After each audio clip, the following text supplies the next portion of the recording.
तो चलिए अब वक्त हो चला है हरियाणा डायरीज का, जिसमें हम बात करते हैं हरियाणा के मुख्यमंत्री नायब सिंह सैनी के बारे में, उनके द्वारा की जाने वाली घोषणाओं के बारे में। तो आपको बताएं कि आज जो है वो हरियाणा के मुख्यमंत्री नायब सिंह सैनी कुरुक्षेत्र में मौजूद थे। वहां पर उन्होंने तिरंगा फहराया। आज के इस खास पावन पर्व पर हर किसी को, पूरे देशवासियों को, प्रदेशवासियों को उनके द्वारा शुभकामनाएं दी गई। कई बातें उनके द्वारा कही गई। क्या कुछ उन्होंने कहा, आइए सुनते हैं।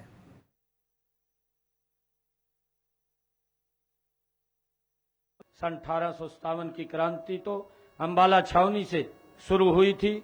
नई पीढ़ियों को प्रेरित करने के लिए अंबाला छावनी में आज 538 करोड़ रुपए की लागत से स्वतंत्रता संग्राम स्मारक का निर्माण अंतिम चरण में है। जब हम आजादी का पर्व मना रहे हैं तो मैं बताना चाहूंगा कि हमने पिछले 10 वर्षों में प्रदेश की जनता को भेदभाव करने वाली व्यवस्था से आजादी दिलाई है। वह भ्रष्टाचार, भाई भतीजावाद से आजादी दिलाई है।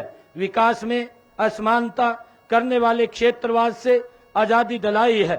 युवाओं को सरकारी नौकरियां पाने में पर्ची खर्ची से आजादी दिलाई है। लोगों को सरकारी सेवाओं, योजनाओं का लाभ पाने के लिए दफ्तर, दरखास्त और दस्तावेज से आजादी दिलाई है। उद्यमियों व कारोबारियों को लाल फीता शाही से आजादी दिलाई है। गांव को लाल डोरा से बंधन से आजादी दिलाई है।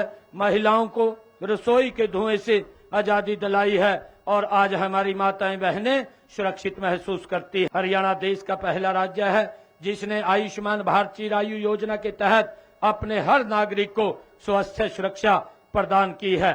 सबको स्वस्थ रखने की दिशा में एक अन्य पहल निरोगी हरियाणा योजना में 3 करोड़ 71 लाख गरीबों के स्वास्थ्य की जांच मुफ्त की गई है।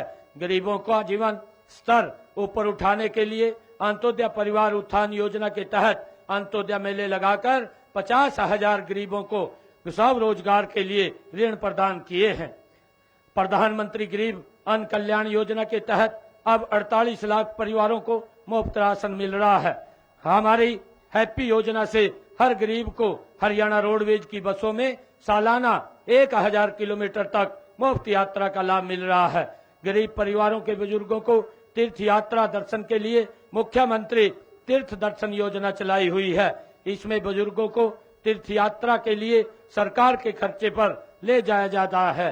प्रदेश के 1 लाख गरीब परिवारों को बिजली के बिल से राहत दिलवाने हेतु प्रधानमंत्री सूर्य घर मुफ्त बिजली योजना के तहत सोलर सिस्टम लगवाने के लिए सरकार 1 लाख रुपए सब्सिडी देती है।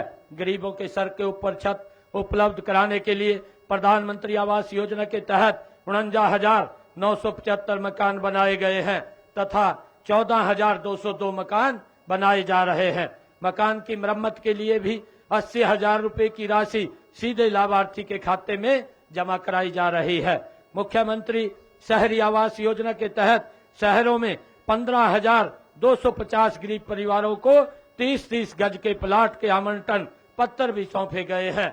मुख्यमंत्री ग्रामीण आवास योजना के तहत महाग्राम में 50-50 गज और दूसरे गांव में 100-100 वर्ग गज के प्लाट दिए जा रहे हैं। हमारी सरकार ने समाज के हर कमजोर वर्ग की मदद की है। इसके लिए सामाजिक सुरक्षा का दायरा बढ़ाया गया है। अंग्रेजों के जमाने से चले आ रहे अभियान को हमने जड़ से खत्म कर दिया है। साथ ही पिछले अभियान को 133 करोड़ 55 लाख 48 हजार रुपए बकाया राशि भी माफ कर दी है।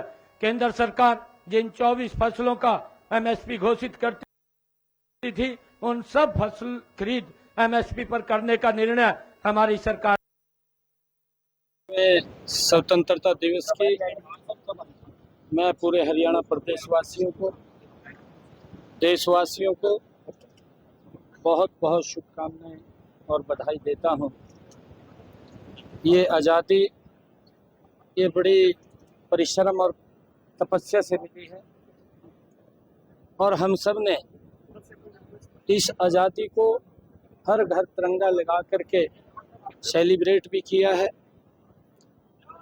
हर घर तिरंगा लगाने से एक देशभक्ति का जज्बा वो हम सब के अंदर वो आता है।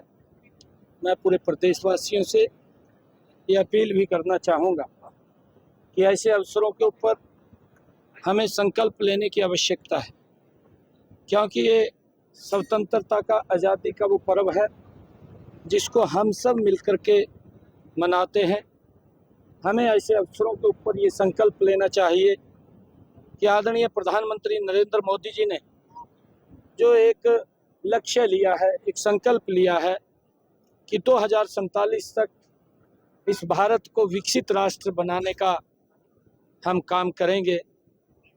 ये पूरे देशवासियों और हरियाणा वासी, मैं पूरे हरियाणा प्रदेश वासियों से ये अपील करूंगा कि जो आदरणीय प्रधानमंत्री जी का संकल्प है कि हमने विकसित राष्ट्र 2047 तक बनाना है, हरियाणा पूर्ण रूप से संकल्प लेकर के हरियाणा का एक एक नागरिक उस विकसित राष्ट्र बनाने में अपनी भूमिका अदा करेगा। तो फिलहाल आज के हरियाणा डायरीज में इतना ही। मुझे यानी गौतम ठाकुर को दीजिए इजाजत और देखते रहिए डेली पोस्ट पंजाब, हरियाणा, हिमाचल।